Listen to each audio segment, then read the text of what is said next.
The United Nations was founded in the aftermath of World War II to protect future generations from the scourge of war, to promote political self-determination and global prosperity, and to strengthen the bonds of civility among nations. The founders sought to replace a world at war with a world of civilized order. They hoped that a world of relentless conflict would give way to a new era, one where freedom from violence prevailed. Whatever challenges the world was bound to face, the founders intended this body to stand for certain values, even if they could not be enforced, and to condemn violence, even if it could not be stopped. This body was to speak with the voice of moral authority. That was to be its greatest power. The grave threat of terrorism also jeopardized the hopes for peace. No cause, no grievance can justify it. Terrorism is heinous and intolerable. It is the crime of cowards, cowards who prey on the innocent, the defenseless, and the helpless. With its allies and other nations, the United States has taken steps to counter terrorism directly, particularly state-sponsored terrorism. Last April, the United States demonstrated that it will defend its interests and act against terrorist aggression. And let me assure all of you today, especially let me assure any potential sponsors of terrorism, that the American people are of one mind on this issue. Like other civilized peoples of the world, we have reached our limit. Attacks against our citizens or our interests will not go unanswered. We will also do all in our power to help other law-abiding nations threatened by terrorist attacks.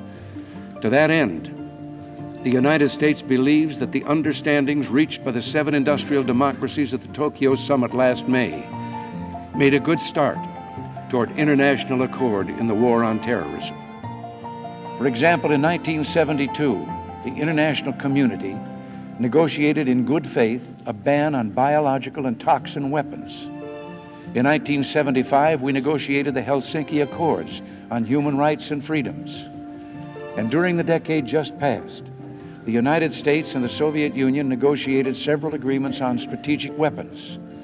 And yet we feel it will be necessary at Geneva to discuss with the Soviet Union what we believe are violations of a number of the provisions in all of these agreements. Indeed, this is why it is important that we have this opportunity to air our differences through face-to-face meetings, to let frank talk substitute for anger and tension. The United States has never sought treaties merely to paper over differences. We continue to believe that a nuclear war is one that cannot be won and must never be fought.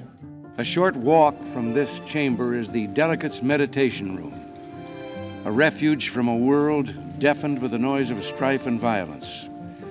We want to bring back the idea of worship. Doug Hammarskjöld once said about this room, devotion to something which is greater and higher than we are ourselves. What is just such devotion that gave birth to the United Nations, devotion to the dream of world peace and freedom, of human rights and democratic self-determination, of a time when in those ancient words, "And they shall beat their swords into plowshares, nation shall not lift up sword against nation, neither shall they learn war anymore." That declaration says plainly what those who seek peace can forget only at the greatest peril, that peace rests on one foundation: observing the inalienable rights of all members of the human family. In a century where human rights have been denied by totalitarian governments on a scale never before seen in history, with so many millions deliberately starved or eliminated as a matter of state policy, a history, it has been said, of blood, stupidity, and barbed wire, few can wonder why peace has proved so elusive. Well, let us understand. If we would have peace, we must acknowledge the elementary rights of our fellow human beings, in our own land and in other lands. If we would have peace, the trampling of the human spirit must cease. Human rights is not for some of the time. Human rights, as the Universal Declaration of this Assembly, adopted in 1948, proclaims is for all people and all nations and for all time. This regard for human rights as the foundation of peace is at the heart of the UN.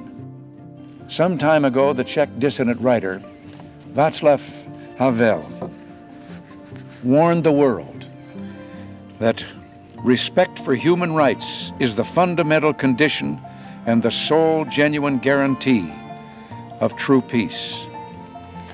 And Andrei Sakharov, in his Nobel lecture, said, "I am convinced that international confidence, mutual understanding, disarmament, and intentional security are inconceivable without an open society with freedom of information, freedom of conscience, the right to publish, and the right to travel and choose the country in which one wishes to live." In our obsession with antagonisms of the moment, we often forget how much unites all the members of humanity. Perhaps we need some outside universal threat to make us recognize this common bond. I occasionally think how quickly our differences worldwide would vanish if we were facing an alien threat from outside this world. And yet, I ask you, is not an alien force already among us? What could be more alien to the universal aspirations of our peoples than war and the threat of war?